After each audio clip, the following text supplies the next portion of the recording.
The whole point of this is to solve racism. Right. Because they can't do it themselves. Everyone can succeed if they work hard enough.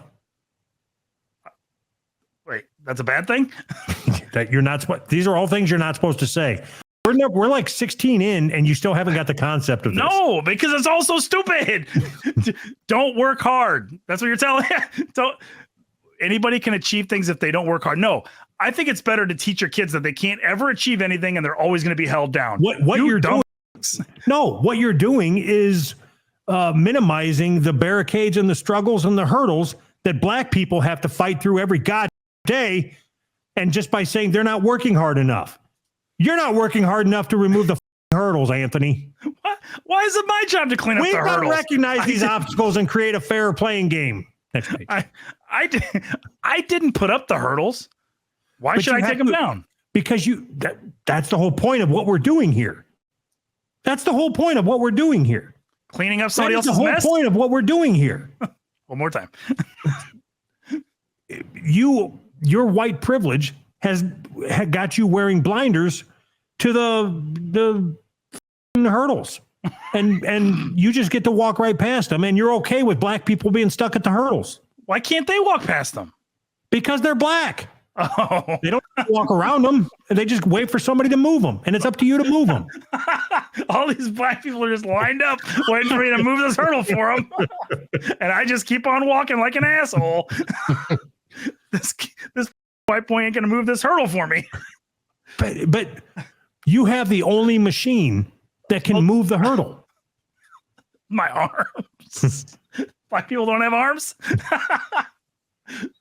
No, that's a good way to look at it.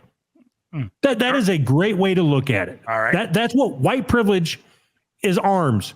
And black people don't have arms. Their arms are full of your bike. They can't be moving hurdles and stealing your bike. Come on.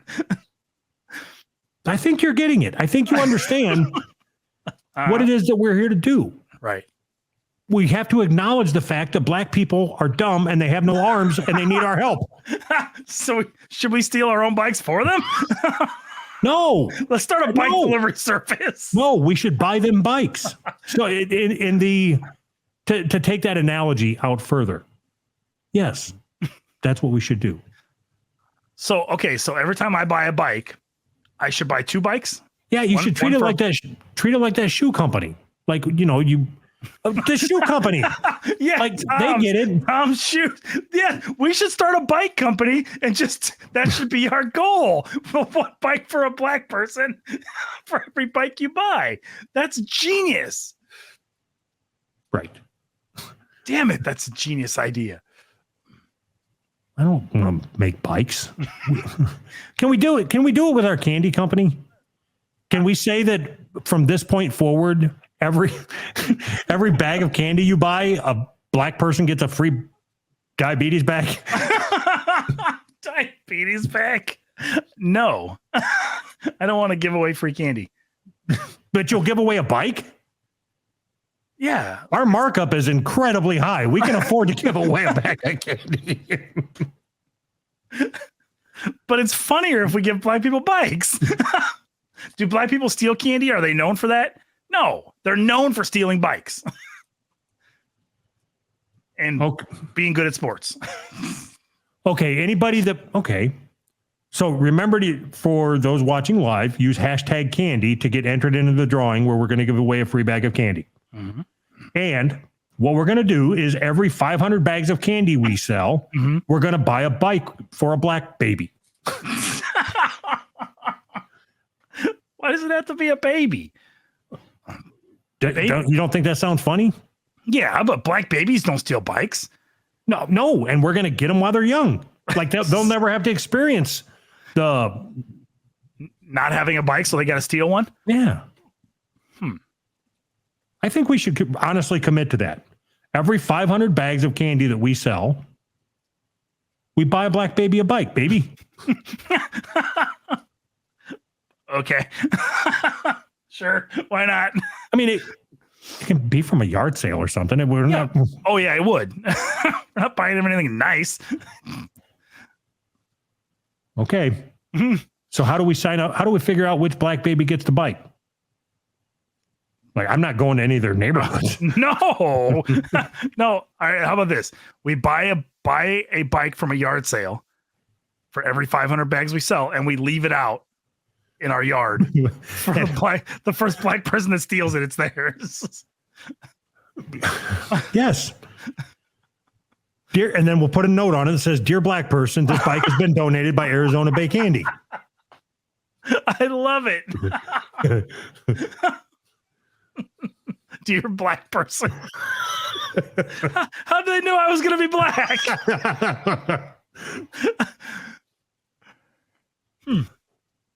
Why is there no White History Month?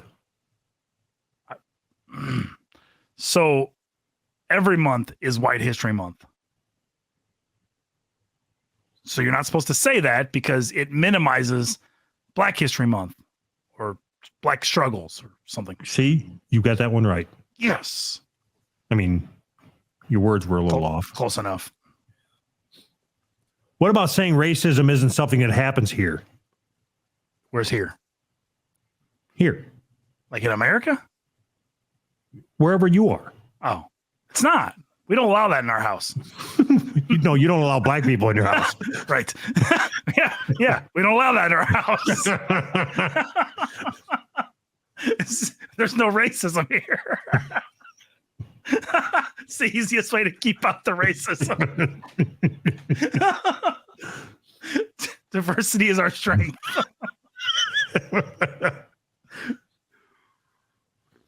Why do they have to make everything about race? Well, is this from the list or are you just asking me? So I think they have to make everything about race because, wait, I'm trying to think of why you're not supposed to say that. I don't know. It can be frustrating hearing about racial issues every day. Mm-hmm. But you know what feels worse? Being black. Being black. You are correct.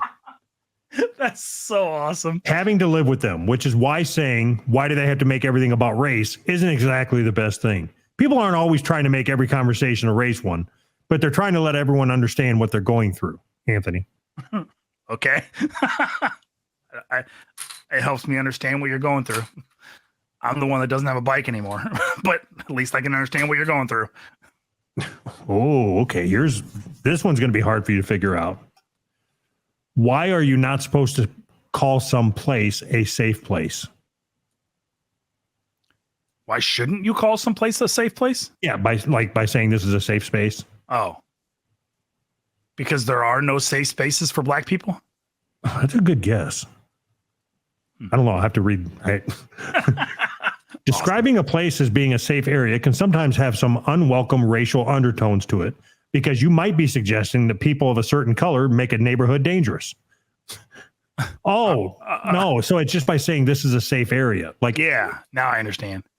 Yeah, that's what it means. There's no black people that live there. That everybody knows that. Yeah. If you're looking to move somewhere, do you check the like racial statistics? First thing I do. Like, first thing. Yeah, that's racist. Okay. I also like my stuff. Right. Okay, so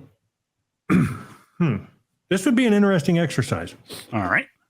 So, I'm currently staying in Tulsa. Uh-huh. And I come here every week. And I am in a neighborhood that would never be considered a safe space or a safe place. Okay. It is in North Tulsa. Okay. You don't know anything about that, but that means something to people that know about Tulsa. Okay. All right. When I drive to work, it is not uncommon for me to drive by, just outside the window, looking across the street, there is a car sitting on its rims. I don't even know how that happens. Like, there's no tires, but there is rims still like lug nutted to the car. And it's just sitting on the ground. Yes. Did they cut them off? I don't know. How the fuck do you even do that? And then just past that, there is a full living room set sitting out in the yard. And it's not out there for trash.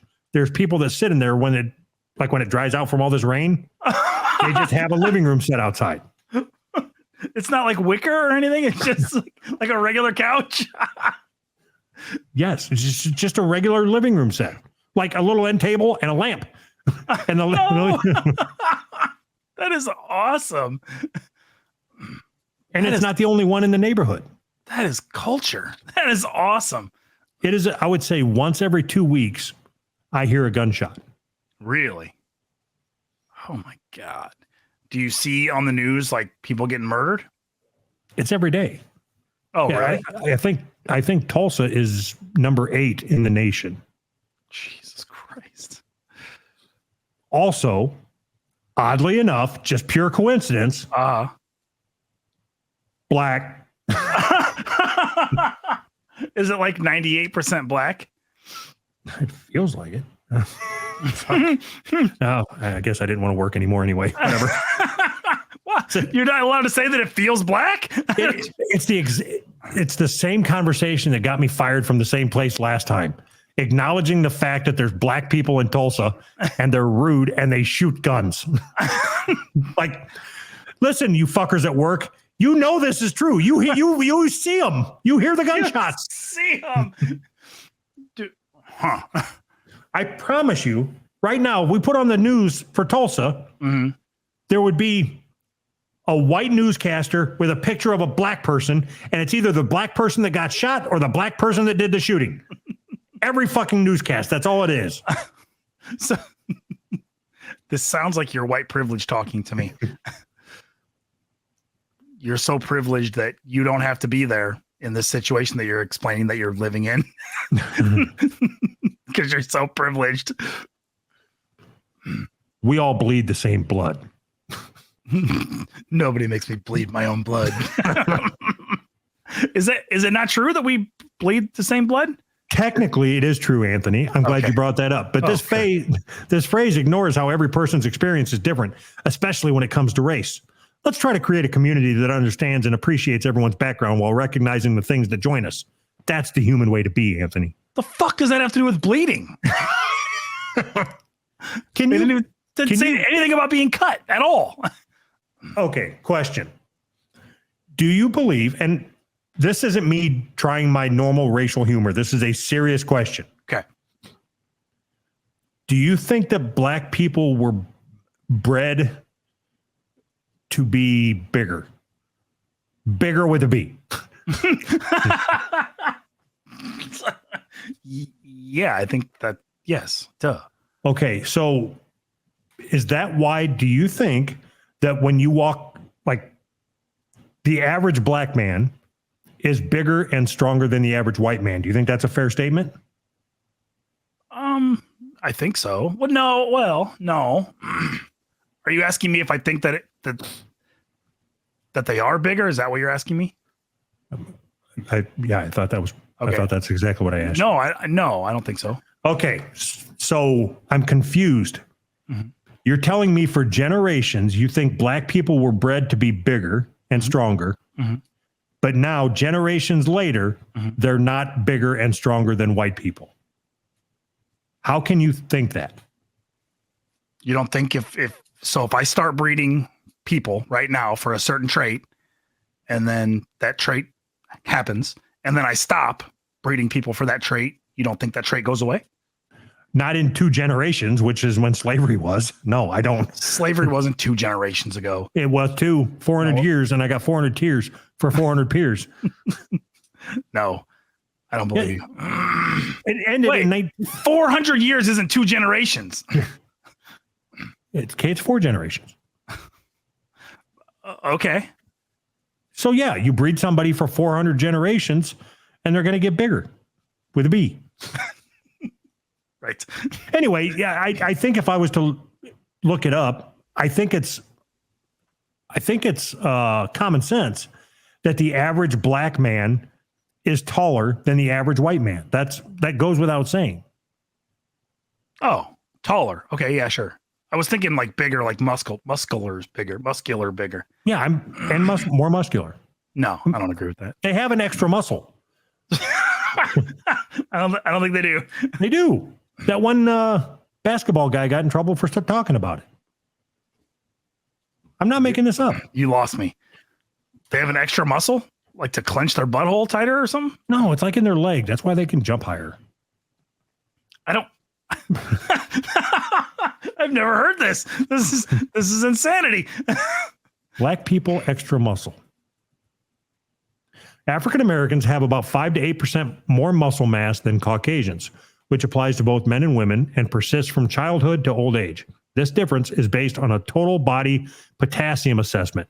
Black people also have greater lean body density than white people and an extra muscle. Huh. So then, doesn't that mean that we should not let them play in professional sports? That's not fair. Do African Americans have an advantage? Okay, so this is going to prove me wrong. Apparently, black people don't have an extra muscle. Okay. Do African Americans really have an extra muscle in their leg? African Americans? I don't know if you're struggling to be politically correct or if you're wildly ignorant about evolution and physiology. There are some broad physiological differences between black people and white people. On average, black people have more melanin, for example. But those differences have not risen in the few generations since the transatlantic slave traffic began. So there's no extra muscle. But if there were, it would be something that occurred more frequently in people of recent African descent and would not be isolated to a small population of black people in North America. How would you possibly know that? If they had an extra muscle, it would be the ones from Africa, not the ones in America. How would you possibly know? How can you make that statement? Okay, you know as well as I do. When somebody says African American, Yeah, it's all black people across the world. It's not just the ones that live here. right. It's because we can't use other words anymore. And to be as correct as possible, everybody's African American, even if you're in Russia. Isn't it weird that we call them African Americans? I mean, just random black people, and you say, "Oh, the African American guy."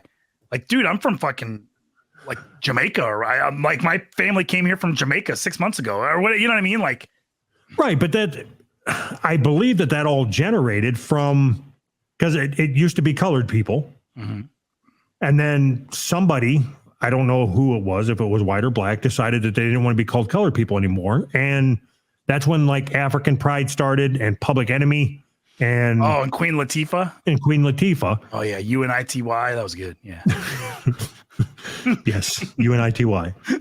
And when all that started, they said like the rest of the black people decided that they wanted to get some of the Queen Latifah bump. So they also became African Americans. Just the regular Africans became African Americans. So if you're like from South Africa and you're white, can you say that you're African American? Like, don't people say that Elon Musk? Yeah, they say he's African American. Yeah, that seems like cheating to me. Do you think he gets scholarships and all that kind of shit for being African American? So I don't care. Going on with the conversation. I think that they started, black people wanted to be called African American because they were trying to differentiate themselves and stand, like with their fist at the Olympics and stuff. Yeah, yeah. And then it turned from that into wanting to be called black because I'm black and I'm proud sounds better than I'm African American and I'm proud. There's too many fucking syllables. It doesn't flow. Right. They're all about the flow. You know them black people. So when did they start going back from colored people to black back to people of color? That's pretty recent, right? Are they? Oh, I guess they are back to people of color. Yeah. I think now they moved on to like BIPOC, right? No, that's for bisexual people of color. That's only a specific group of them. I don't think it is. I think it's BIPOC stands for Black Indigenous People of Color. Yeah, but they're also gay. Well, I mean, yes.